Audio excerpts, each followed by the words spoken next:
président a regardé que la tenue unique efface les inégalités entre familles et crée les conditions du respect. Elle sera bientôt expérimentée dans 100 établissements en France. Dans la région des Pays de la Loire, un seul test devrait avoir lieu. Alors bonsoir Arnaud Ascri. Déjà, de quoi parle-t-on exactement quand le chef de l'État parle de tenue ? Alors si par tenue unique, vous pensez que ça ressemble à Regardez ces magnifiques blouses après-guerre qui servaient surtout en fait à protéger les vêtements des écoliers, eh bien Stéphanie, vous avez tout faux. Parce que les temps et la mode changent. Zéro pointé, c'est pas du tout ce que je pensais.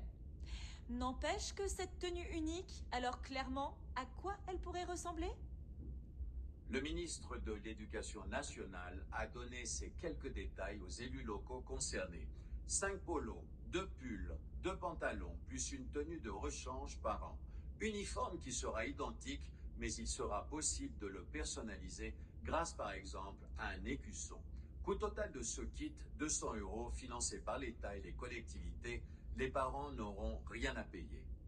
Alors, il s'agit d'une expérimentation qui sera menée dans 100 communes françaises. Sont concernées les écoles primaires, les collèges, les lycées. Et en Pays de la Loire, une seule commune devrait tester cette tenue dans une école primaire. L'expérimentation doit commencer en septembre 2026 à la rentrée, voire dès le printemps pour les collectivités les plus motivées. Nous sommes allés à la rencontre d'élèves pour connaître leur avis sur cette tenue vestimentaire. Ça réduit quand même beaucoup la liberté de s'exprimer et de... Ouais. Et puis je trouve que le collège et le lycée, c'est le moment où on se cherche un petit peu et essayer différents vêtements, différents styles. C'est un petit peu une manière de trouver son chemin, quoi. Moi, je trouverais ça bien, parce que ça permettrait de réduire les inégalités. Je pense que si le harcèlement il se fait pas sur les habits, ce sera forcément décalé sur le téléphone, la coiffure, tout ça. Après, je pense quand même que ça réduirait en partie certains des éléments dus à la tenue. Bah, personnellement, je suis pas rassurée. On ne sait pas si l'uniforme sera le même pour les filles et les garçons. Perso, je trouve que l'uniforme renforce les différences et accentue même le sexisme.